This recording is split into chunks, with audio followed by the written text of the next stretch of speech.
هذا الفيديو هو تتمة الفيديو اللي قبل اللي هضرنا فيه على الريسك ريورد ريشيو وعلاقته مع درو داون، وهضرنا على لا بروبابيليتي دو غان وكيفاش غادي نحسبوها. هذا الفيديو غنهضروا على علاش المشكل ماشي في لا استراتيجي ديالك او لا الماني مانجمنت ديالك او لا حتى النفسيه ديالك، ماشي هو المشكل.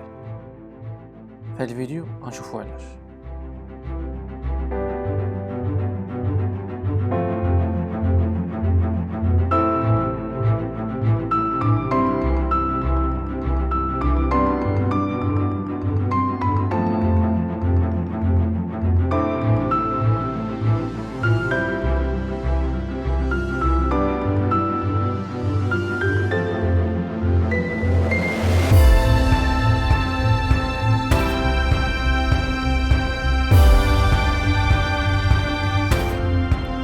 علاش البروبليم ماشي في لا استراتيجي ولا الماني مانجمنت ولا لا بسيكولوجي ديالك؟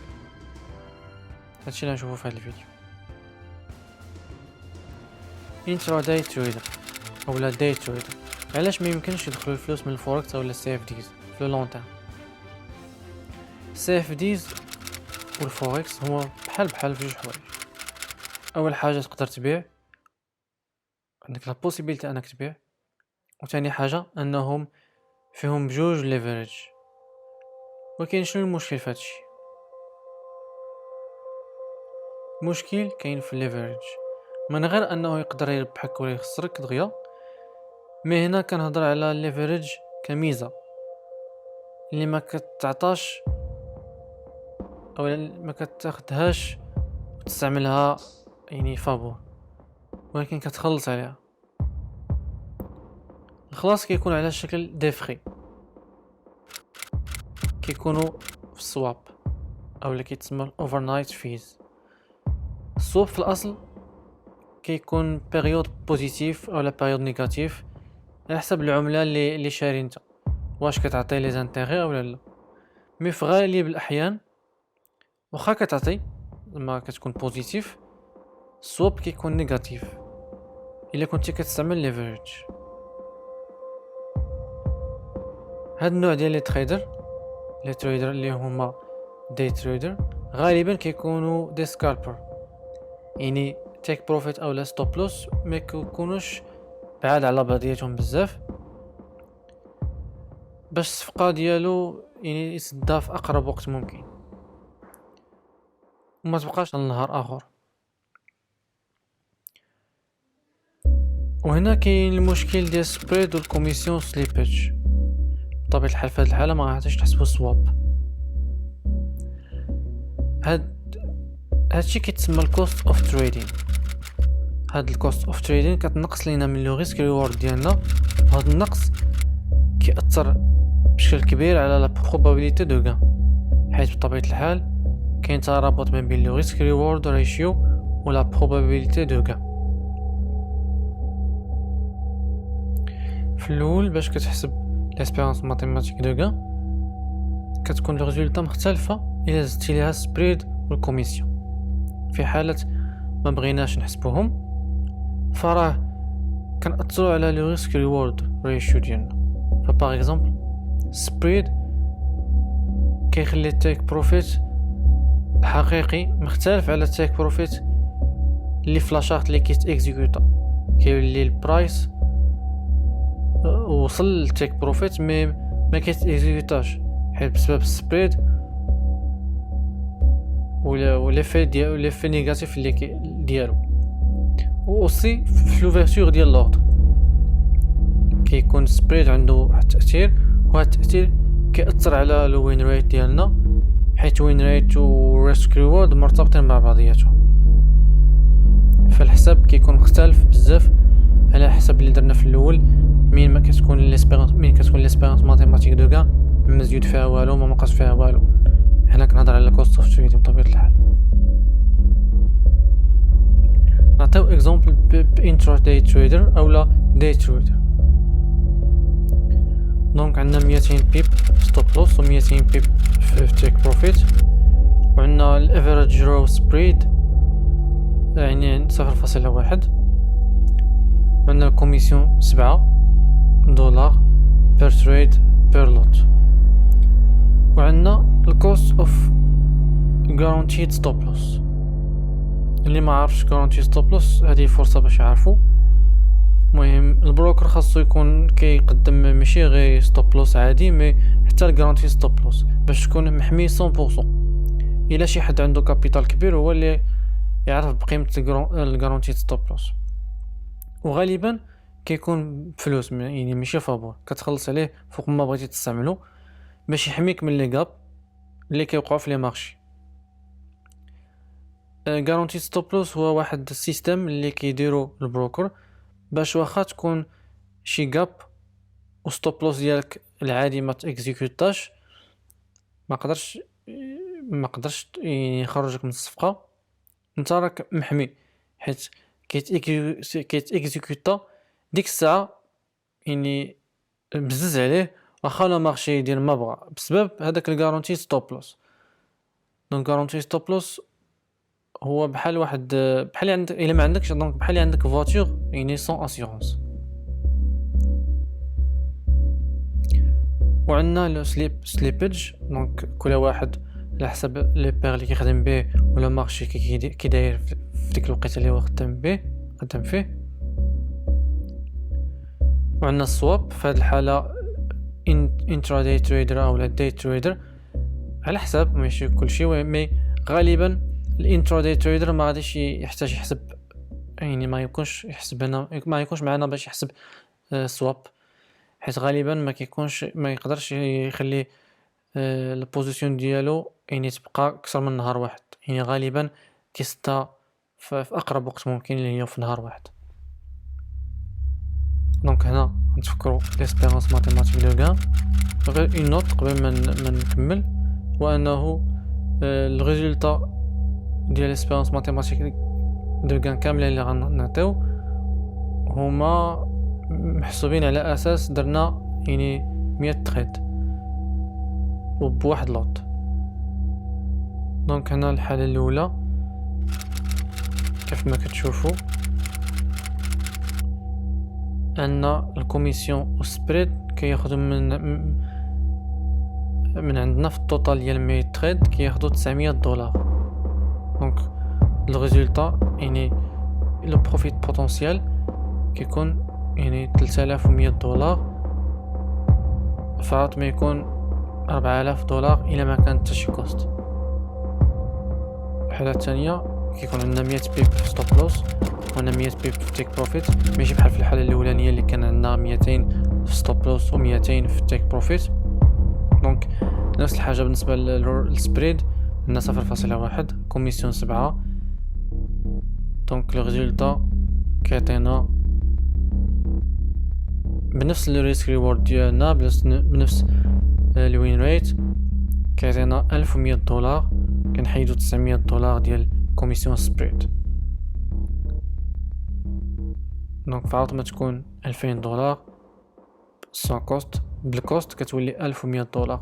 دونك كاين فرق كبير ما بين هاد ليسبيرونس اللي درنا دابا والاولى. فالاولى $3100 والثانيه $1100، نفس لو ريسك ريورد نفس الوين ريت، ولكن البروفيت مبدل. علاش؟ حيت ما بقيناش كنخدموا في الثانيه، ما بقيناش كنديروا 200 بيب ستوب لوس، ولكن ولينا كنديروا 100 بيب ستوب لوس والتيك بروفيت تاعو 100. دونك شحال ما لو ستوب لوس او لا تيك بروفيت كيكونوا قلال، شحال ما الكوست اوف تريدين كتقام لينا غالي، سبريد او لا الكوميسيون كتقام لينا غاليه. فنشوفوا ليسبيرونس الثالثه باش نفهموا اكثر. دونك عندنا 60-40 يعني بالنسبه للوين ريت بحالهم بحال اللي قبل.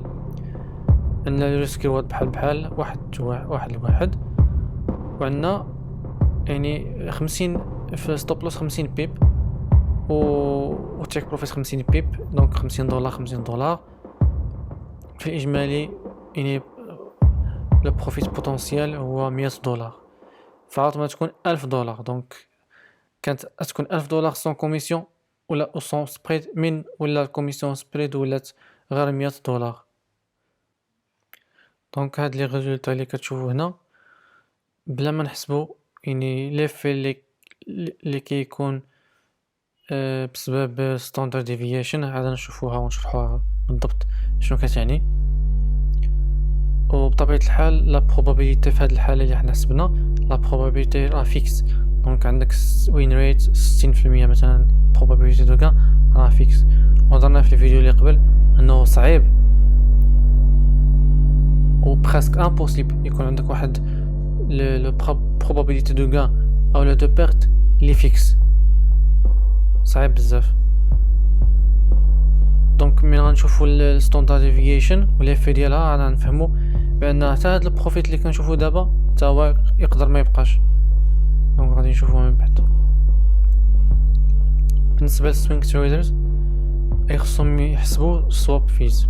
في هاد الحاله لو بروفيت ازيد ينقص منه، وكاين اوسي واحد التأثير اخر اللي غادي يعطلنا باش نطلعوا لو بروفيت ديالنا، وهو ان لا بيريود باش تسد هذيك الصفقه كتولي طويله اكثر، وكتخلينا صعيب نوصلوا لداك 100 تريد باش بيان سور يكونوا لي بروبابيليتي يعني يكونوا معنا ماشي ضدنا، على حسب لو اوف لارج نمبرز اللي هضرنا عليه في الفيديو اللي قبل. دونك نشوفوا اكزومبل بما نزيدوا السواب في. دونك هنا عندنا السواب في ديال هاد السمانه اللي تسجل فيها هاد الفيديو. عندنا الاورو يو اس دي هما قدامكم شوفوهم.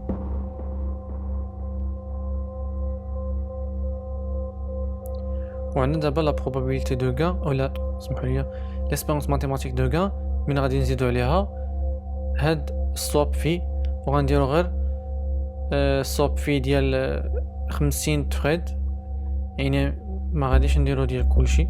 دونك درت على اساس انه داي تريدر، ما بين داي تريدر يعني الداي تريدر يقدر يخليها حتى الغدا ماشي مشكل.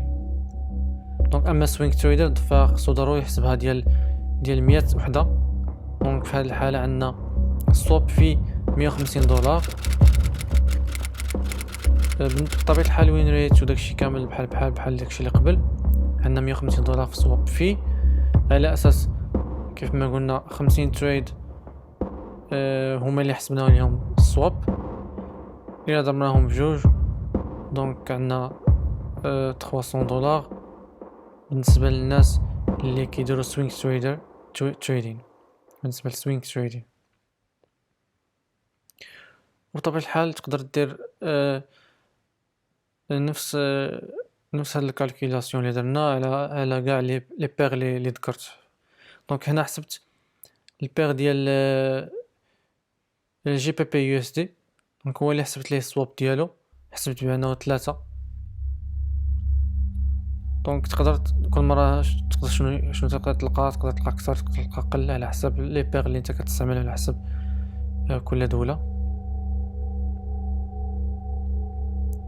دونك هنا وغير دير حسابك انه راه ما زدناش ويكاند يعني سواب او لا ويكاند رول اوفر فيز، حيت في الويكاند سبريد السواب ما كيكونش نفسه، كيكون مزايد، يكون دوبل. دونك حتى يومين.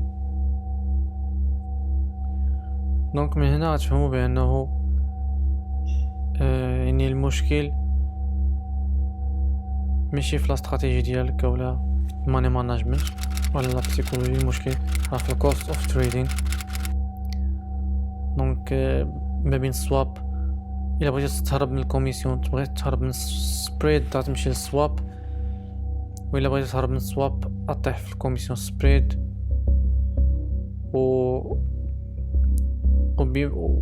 وبما ان لا فولاتيليتي يعني المارشي ما كيطلعش لواحد في النهار، ما كيطلعش بزاف، يعني ما كيديرش واحد 500 بيب قليل بزاف.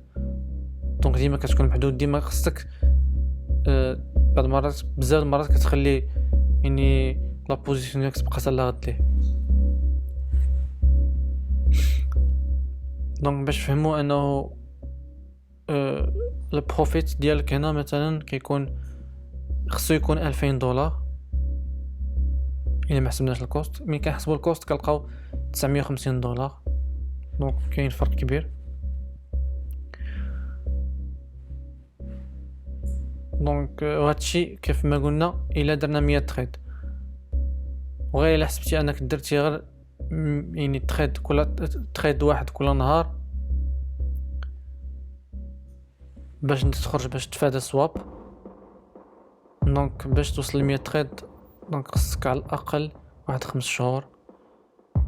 الا انت كنت كدير كل نهار زعما تريد واحد، يعني كل نهار كتلقى فرصه باش دير داك لو تريد. حيت خصنا نعرفوا بان راه ماشي كل نهار يكون عندنا فرصه باش نديرو شي تريد، ماشي كل نهار غتبان لنا شي اوبورتونيتي. دونك من مورا هادشي غنفهمو من مورا هادشي غنفهمو دابا نفهمو علاش واخا هنا طالع لنا داك البروفيت ديال $950. دونك داك $950 ماشي سيغ، هو غير واحد البروفيت اللي هو بوتونسيال، يقدر يوقع يقدر ما يوقعش.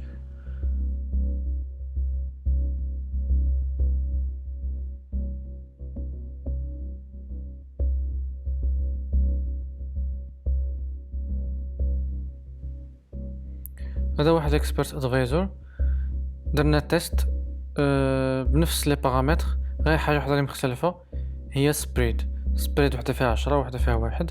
دونك نشوفوا الريزولتا ديالهم.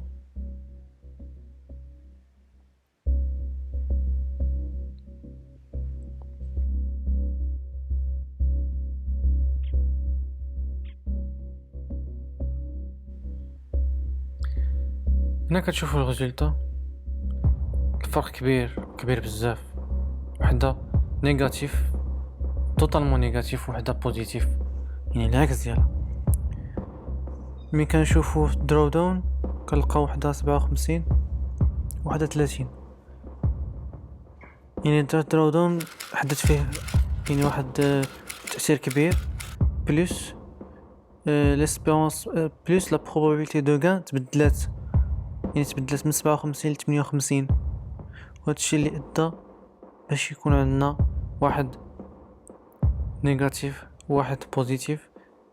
هذا هو التأثير ديال السبريد او لا كوست اوف تريدين بصفة عامة. من استراتيجي رابحة استراتيجي خاسرة. غير واحد النقطة بنذكرها، داكشي علاش الا خديتي اون استراتيجي اللي ما خداماش ودرتي لها ريفيرس، يعني شي اكسبرت ادفايزر درتي ليه ريفيرس، نورمالمون الا كانت استراتيجي ما خداماش دونك الا درتي ليه ريفيرس غتولي خدامه وغتولي يعني سكسسفول. ولكن لا، بسبب الكوست اوف تريدين كتولي حتى هي لا كورب نيجاتيف وكتعطيك يعني خسائر ما كتوليش ناجحه، وهي لوجيكمون ما خصهاش تكون. ولكن بسبب سبريد وبسبب كوميسيون بسبب سواب بسبب السليباج، هاد العوامل هما اللي كيخليو يعني لا استراتيجي يعني ما تكونش خدامه. على حسب دلو اوف لارج نمبرز شحال ما كانوا لي تريد بزاف شحال ما مزيان. باش نفهموا علاش خاصنا نفهموا ستاندرد ديفييشن. نحاول نختصر ما امكن. لنفترض عندك لا بروبابيليتي ديال 50% ديال شي ايفينمون باش يوقع، بحال الحاله ديال بيلوفاس. احتمال باش يجي راس او لا تاج هو 50%، ولكن في ارض الواقع الا درتي 100 دوره غالبا ما غاديش يجي اكزاكتومون 50 تاج و 50 راس. بحال اللي كتشوفوا في هاد الصوره، كل ريزولتا عندها اون بروبابيليتي باش توقع، وكما كنشوفوا واخا تيوريكمون لا بروبابيليتي هي 50%، مي ماشي ديما كتكون على ارض الواقع. وهادشي بسبب ستاندرد ديفييشن. اولا ما غاديش نقولوا هي السبب، مي بها نقدروا نحسبوا شحال يقدر يكون هاد الريزولتا بعيد على الواقع باش التوقع ديالنا يكون قريب للواقع اكثر. دونك الريزولتا اللي غادي تجيك في 100 دوره الاولى غالبا غتكون مختلفه على الريزولتا ديال شي 100 دوره واحده اخرى، وهذا الاختلاف هو عشوائي. مي واخا كاين اختلاف في النتائج الا ان لا بروبابيليتي كتبقى 50% 50%. حيت الا جربتي 1000 دورة او اكثر ديك الساعه غتبان لك الريزولطا قراب لبعضياتهم بزاف. بمعنى اخر قراب للتيوري اللي هي 50%. شحال ما لي نومبر دو تريد كيكونوا قلال شحال ما كتكون عندك ستاندرد ديفييشن كبيره، وبالتالي الريزولطا كيكونوا بعاد على بعضياتهم ومختلفين بزاف، وبعد اوصي على لا بروبابيليتي اللي حاسبينها غير تيوريكمون. اجي نكونوا حنا متفائلين ونقولوا حنا بغينا غير 100 تريد ونتجاهلوا التاثير اللي كتبينوا لينا ستاندرد ديفييشن على لي زيساي الصغار. دونك باش نوصلوا ل 100 تريد عندنا دوز اوبسيون.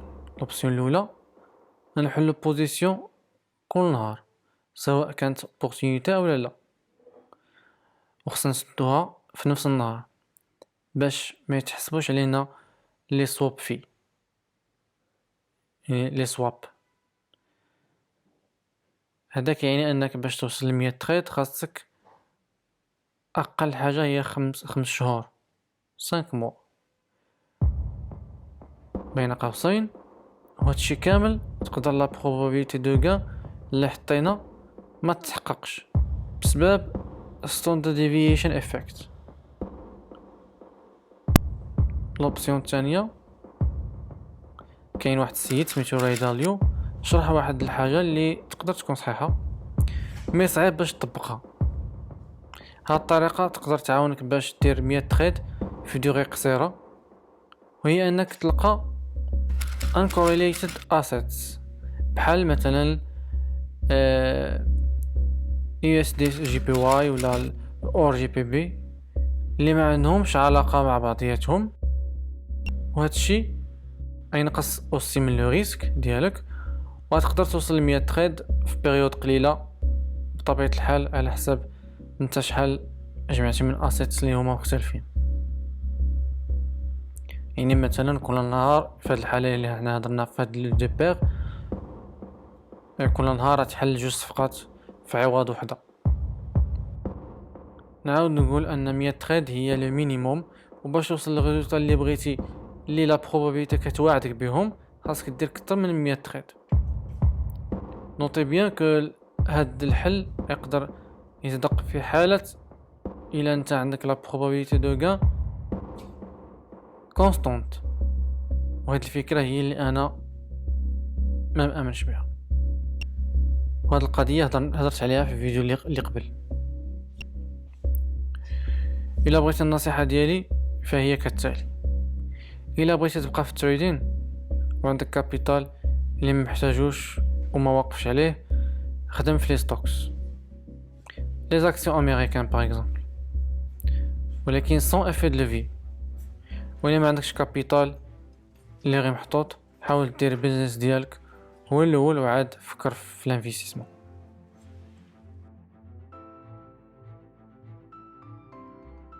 انا متداول في مجال فوركس منذ سنة 2006 حتى الآن، وقد تعبت من إنشاء الاستراتيجيات وتجريبها.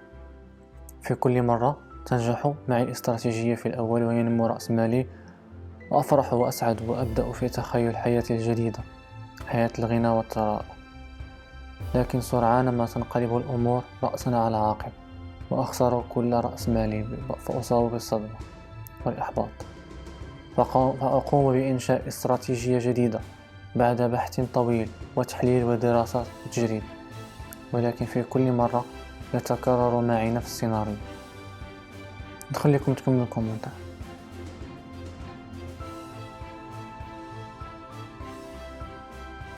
« 14 عام ديال المعامل، وكاين اللي كتر كاين اللي قل.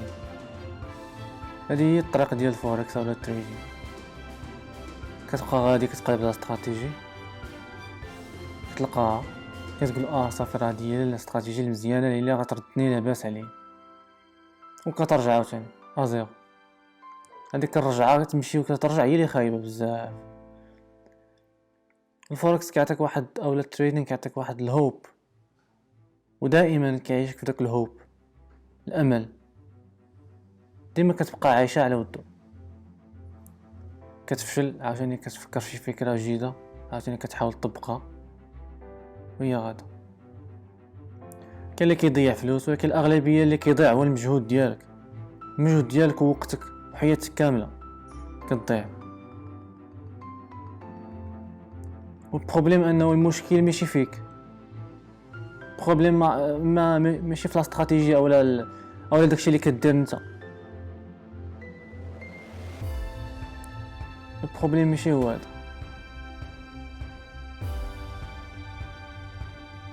وهادشي علاش درت هاد لي فيديو، باش هاد الموضوع نسدو هادشي ديال الفوركس والتريدين صافي نسدو، صافي سالينا منه. حياتكم كتضيع باش كتقلبوا على شي حاجه اللي ما كايناش. هاد الكومونتير اثر فيا بزاف، حيت كيعبر فريمون على الطريق اللي كيمشي فيه هذاك المتداول اللي باغي يولي لاباس عليه. راه ماشي هذا الطريق. كاين بزاف الناس اللي ما عارفينش النهايه ديال الطريق، بغاو غير يعرفوا واش هادشي فيه ولا ما فيهش، غير يجيهم جواب صريح. المشكل في الفوركس ولا في هذا الدومين ما كاينش جواب صريح، صعيب باش تلقى جواب صريح. كاين ما كاينش باش الا ما كانش نشوفوا حاجه واحده اخرى. ماشي كل مره كتقلب على استراتيجي كتعاود تموديفيها، عاوتاني كتزيد استراتيجي واحده اخرى كتعاود تموديفيها، وكتقلب على شي حاجه اللي هي كتبان لك انت كاينه وهي ما كايناش. سي دوماج، زعما فريمون دوماج. وعاد كيبقاو فيا الناس اللي ماشي كيبقاو فيا، هذوك اللي كيروجوا لهذا الشيء ديال التريدين ولا الفوركس، فريمون كيخرجوا على الناس بلا ما يحسوا. راه حياه كتمشي، حياه كامله كتمشي.